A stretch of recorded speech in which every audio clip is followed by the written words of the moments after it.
It is a celebration of the breadth and the wealth of Guyana's indigenous cultures. It is a month to savor our diversity.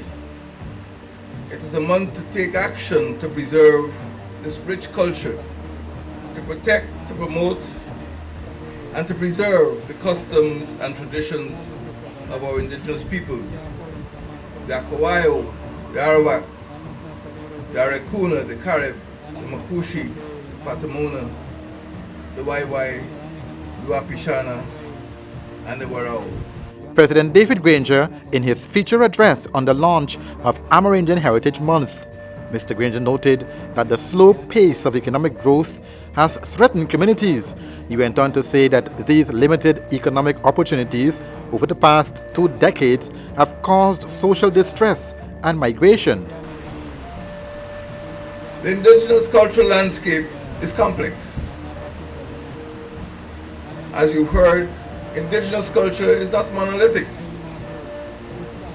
The indigenous community in Guyana is not monolithic. To start with, it consists of 9 indigenous nations speaking different languages. Indigenous peoples constitute over 10% of our national population, and they control over 14% of our national territory, about 30,000 square kilometers. The head of state noted, however, that the indigenous peoples are custodians of the patrimony of the country's hinterland and protectors of the natural assets through their intimate relationship with nature and through sustainable agriculture, fishing, forestry, hunting and mining. Customs passed down over the centuries can be preserved and protected only if cohesive communities are built and are free from the threat of social decay and economic decline, the president said.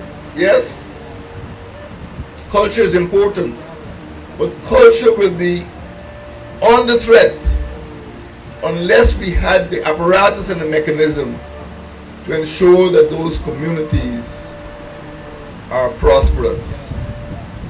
If they are weak and vulnerable, culture will suffer. So we are proposing once again an administrative agency within the Ministry of Indigenous Peoples Affairs to ensure that decisions which are taken by the NTC are in fact implemented, right down to the village council, right down to the individual farmer or hunter or miner. Granger noted that during the election campaign, he had paid visits to various Amerindian communities.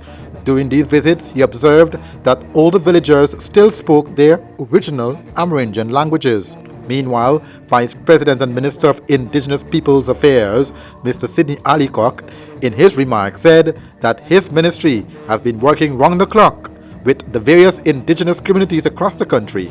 One of the areas in which work is being done, he said, is the preservation of languages, customs, traditions, and the way of life. Let us take the time during this period to remember those who have gone before us, those who have worked so hard to keep our environment intact, those who are here who are making that effort to continue the process, and for those who are yet to come, we need to plan how we are going to leave a legacy for those persons. There is much to see on display in the Heritage Village at the Safari Exhibition Complex. Experiences galore, in addition to the many delicacies that are uniquely Amerindian flavored. The theme for Amerindian Heritage Month is Our Culture, Earth's Future. Andrew Weeks reporting for Safe TV2 Headline News.